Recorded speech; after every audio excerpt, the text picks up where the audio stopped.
ನನ್ನ ಹೆಸರು AT ನಾಗರಾಜ. ಆದರೆ ಇವರೆಲ್ಲರೂ ಪುಸ್ತಕಗಳನ್ನು ಓದಿಯೋ ಭಾಷಣ ಕೇಳಿಯೋ ಏಕಾಗ್ರತೆಯನ್ನು ಅಭ್ಯಾಸ ಮಾಡಿದವರಲ್ಲ. ಪರಿಸ್ಥಿತಿಯ ಒತ್ತಡದಿಂದ ಇವರಿಗೆ ಏಕಾಗ್ರತೆ ಲಭಿಸಿದೆ. ಹಾಗಾದರೆ ಯಾವುದು ಆ ಪರಿಸ್ಥಿತಿ? ತಮ್ಮ ಕೈ ಕೆಲಸದಲ್ಲಿ ಸ್ವಲ್ಪ ಹೆಚ್ಚು ಕಡಿಮೆ ಆದರೂ ಅಪಘಾತ ಸಂಭವಿಸಬಹುದೆಂಬ ಪರಿಸ್ಥಿತಿ. ಇವರೆಲ್ಲ ತಮ್ಮ ಕೆಲಸ ಕಾರ್ಯಗಳ ಅವಧಿಯಲ್ಲಿ ಅಪಾಯಗಳ ಅಂಚಿನಲ್ಲೇ ಇರುವವರು. ಆದ್ದರಿಂದ ಇವರು ತಮ್ಮ ಮನಸ್ಸನ್ನು ಬಿಗಿ ಹಿಡಿದುಕೊಂಡು ಅತ್ಯಂತ ಎಚ್ಚರಿಕೆಯಿಂದ ಕೆಲಸ ಮಾಡುತ್ತಿರಬೇಕು.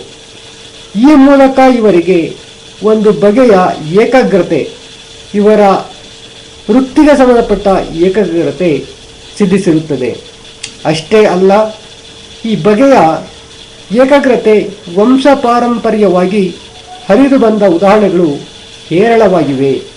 ಅದು ಹೇಗೆಂದರೆ, ಕಬ್ಬಿಣದ ಕೆಲಸಗಳಿಗೆ ಸಂಬಂಧಿಸಿದ ವೃತ್ತಿ ಶಿಕ್ಷಣವನ್ನು ಪಡೆಯುವ ವಿದ್ಯಾರ್ಥಿಗಳಲ್ಲಿ ಕಮ್ಮಾರನ ಹುಡುಗ ಎಲ್ಲರಿಗಿಂತಲೂ ಹೆಚ್ಚು ಪ್ರಾವೀಣ್ಯ ತೋರಿಸುವುದು ಕಂಡುಬರುತ್ತದೆ.